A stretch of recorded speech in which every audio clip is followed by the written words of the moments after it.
gold pen? No? Well, it was here a minute ago. Are you sure you didn't take it? Persis, I didn't take your gold pen.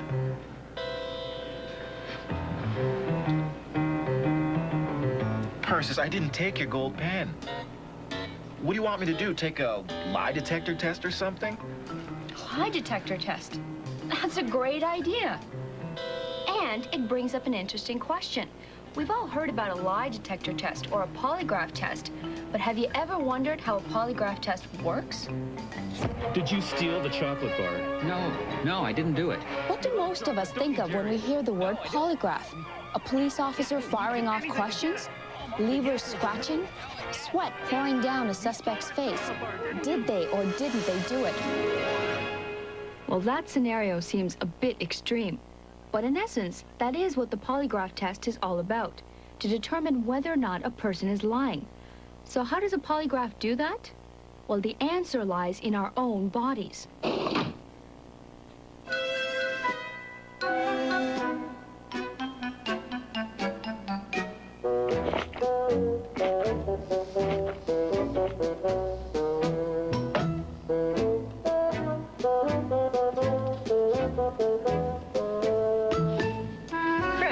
Did you take a bite out of my donut? No, it wasn't me. Lying. For most of us, it's stressful. And when we experience stress, certain things happen inside our bodies. I don't even like donuts. It must have been someone else. For example, when we're confronted with a stressful situation, our heart and breathing rates increase to supply our muscles with more blood and oxygen. The increased activity inside our body causes us to overheat, so you produce sweat to cool you down. Now that our muscles have more blood and oxygen, our body is ready to either fight or flee. Although most of us don't have to fight off bears, we still experience stress. And stress comes in many forms. This is due this afternoon. 1. From an irate coworker to trying to meet a deadline. And when we're stressed, our bodies experience the same reaction. So what does our body's reaction to stress have to do with taking a polygraph test? Well, we know what happens to our bodies when we're under stress, and we know that lying is stressful. Put the two together, and that's where the polygraph fits in. I did not take your pen, okay? Well, prove it. Let's go inside. But what? Come on, wait a second.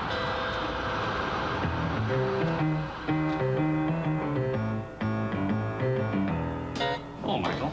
Michael, my name's Detective Frank Wozniak with the Metropolitan Toronto Police Services. How are you today? Fine, thanks. Michael, have a seat. Sure.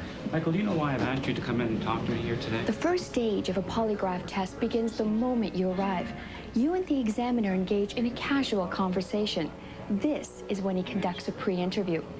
Although it may not look like it to us, it's during this pre-interview that he watches you very carefully. Well, Michael, if you didn't steal that pen... The first thing he watches is your mood. The thought of taking a test to see whether or not you're lying can be stressful in itself. And that stress could affect the outcome of the test. The second thing he observes is your body language. Tapping your foot can indicate nervousness. Crossed arms might mean that you're feeling defensive. However, when reading people, the face is the biggest indicator of emotion. And if you're lying, your face can be the first to give it away. For example, if you fake a smile, the muscles in the lower part of your face move. During a genuine smile, those muscles don't move.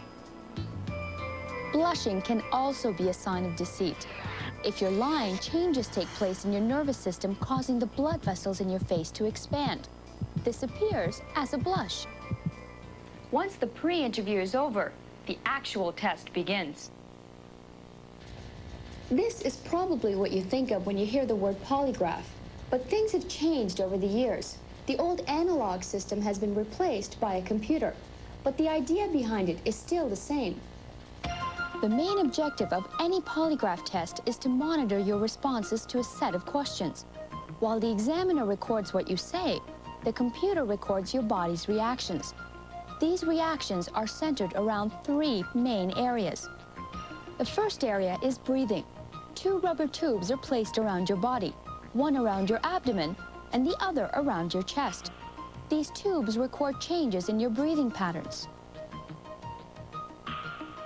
The second area is heart rate. A cuff, similar to the one a doctor uses to measure your blood pressure, is placed over your arm. It measures the relationship between blood pressure, heart rate, and pulse. And the third area is perspiration. 2 electrodes are attached to your fingers in order to measure your skin's ability to conduct an electric current. The more perspiration on your skin, the easier it is for an electric current to flow. Taking a test can be stressful to anyone, so the examiner starts off by asking simple questions that don't relate to the case. Is your name Michael? Yes. Do you live in Canada? Yes. The examiner then moves on to questions that do relate to the case. Was it you who stole Peris's gold pen? No. You see, when we take a polygraph test, we can control the words that come out of our mouth, but we can't control our body's internal reactions. So if a person is lying, they may be saying one thing, but their body can tell us something completely different. And that's exactly what the polygraph examiner is looking for. Since the subject knows the answers to simple questions not related to the case, the answers should be truthful. And when the subject answers questions about the case, we presume he's also telling the truth. So when the examiner analyzes the results, if the subject told the truth, the graphs should all look consistent. If there's a variation in any of the graphs, it indicates a heightened reaction, a reaction caused by stress as a result of lying. Now, a lot of people think they can beat the polygraph test by acting all calm and cool. Don't let it fool you. A polygraph is a lot more sensitive than you may think. No. Yes. Oh, Mike. Here, let me help you get out of that. Oh, look at all that sweat. I think I have some Kleenex in here somewhere. Gloves, hairspray. Where's that Kleenex? Get the keys. Oh, yeah, look at that. Well, just be taking that and, thanks. And, well, I guess I'll be seeing you. Don't get up on my account. I'll just...